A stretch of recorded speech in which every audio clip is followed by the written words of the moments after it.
Hello বন্ধুরা, তো দেখো আজকে আমি সবজি দিয়ে মুগ ডাল বানাবো।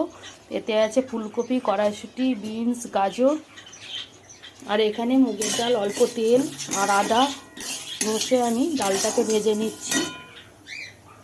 তো ডাল ভাজা হয়ে গেছে, যে প্রেসার কুকারে বসিয়ে দিয়েছি ডাল সেদ্ধ একটা টমেটো দিয়ে। আর এখানে কড়াই তেল দিয়ে দিচ্ছি একটা শুকনো লঙ্কা, দুটো তেজপাতা আর সাদা জিরে ফোড়ন। ফোড়নটা ভাজা হয়ে এসছে, দিয়ে দিচ্ছি সবজিগুলো, দিয়ে দিচ্ছি পরিমাণ মতো নুন। এখানে দিচ্ছি মশলা একটা, লাল লঙ্কা গুঁড়ো, জিরে গুঁড়ো, ধনে গুঁড়ো। তো সবজিটা আমার ভাজা হয়ে গেছে, এবার দিয়ে দেবো ডাল। ডাল এখানে সেদ্ধ হয়ে গেছে, টমেটো আর হলুদ দিয়ে সেদ্ধ করে নিয়েছি।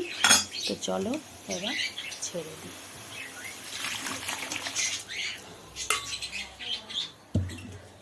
তো ডাল ফুটে এসছে, দিয়ে দিচ্ছি চিনি আর দিয়ে দিচ্ছি গরম মশলা গুঁড়ো। তোমরা এইভাবে নিরামিষ দিনে খেয়ে দেখবে, সবজি দিয়ে ডাল খুব ভালো হয়। আর দিয়ে দিচ্ছি 1 চামচ গাওয়া ঘি, আর দিয়ে দিচ্ছি কুচনো ধনেপাতা। তো ভিডিওটা ভালো লাগলে লাইক, শেয়ার, কমেন্ট করো। ডালটা নামিয়ে নিই। তো দেখো সবজি দিয়ে ডাল আমার সম্পূর্ণ রেডি। টাটা।